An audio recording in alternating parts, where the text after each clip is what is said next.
Yeah, you have to think of your house as its own entity. It's got a heartbeat. You know, it's its own living thing with its own footprint on our planet. Olivia is focused on reducing emissions from buildings and from cars, and that's not always the most exciting thing to talk about, but it's the most important thing that we need to do. And so we have to think not about just what we purchase at the store, but what is our house doing? How have we set up our house to be, you know, a good global citizen? She's a fantastic leader. She brings people together. People want to work with her, and that has been part of the success of Bedford 2030. We used to refer to Olivia as the silver tongue. I mean, she's the one who could coin a phrase that, you know, you could then sell all over the community. So green light was her idea. That name was hers. Hot cars for a cool tomorrow.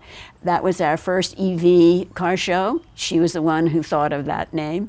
Energizing a home, to me, is the most impactful thing you could do to reduce greenhouse gas emissions. Get your house off of fossil fuels to the extent you can. And to me, it sounds so unsexy and so boring, but it's really exciting.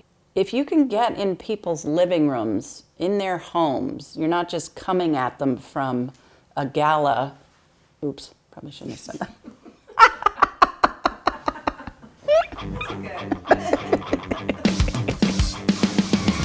And finally, new rule. Add a heat pump. Think about your neighbor. Feel inspired. Think about your children. Everybody can do something. Write a check. We need to sprint.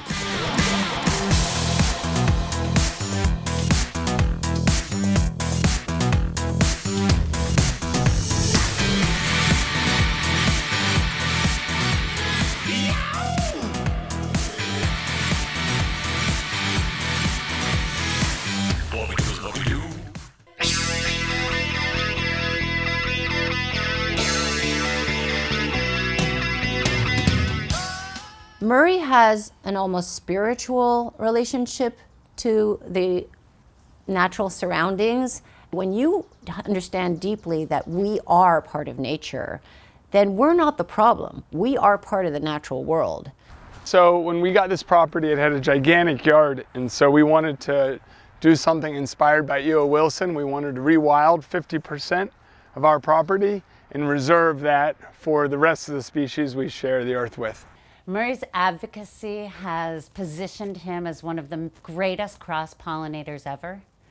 He is one that will put people together to drive action and to drive a commitment to nature. Native plants being eaten by insects provides the foundation of the entire terrestrial food web, in that when we plant non-native plants, they're toxic for all insects. Therefore, you've removed all of the terrestrial food web that would have existed in that part of the earth. And so all of our yards are little by little becoming sterile places for animals. And what's really incredible is there's that much beauty, diversity, different colors, life cycles.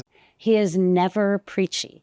He is an inspiration to this planet and a national thought leader who is respected and revered. All great things happen because of one person making a commitment to do that thing. You know, how do we live here in this community with the smallest negative impact on the planet is a really important question for all of the community to wrestle with, and Bedford 2030 is leading that discussion. We don't have all the answers, but we've got some great simple solutions with healthy homes and rooted solutions. There's just a lot more out there than you think there is. If you stop, you can see. Stop in the name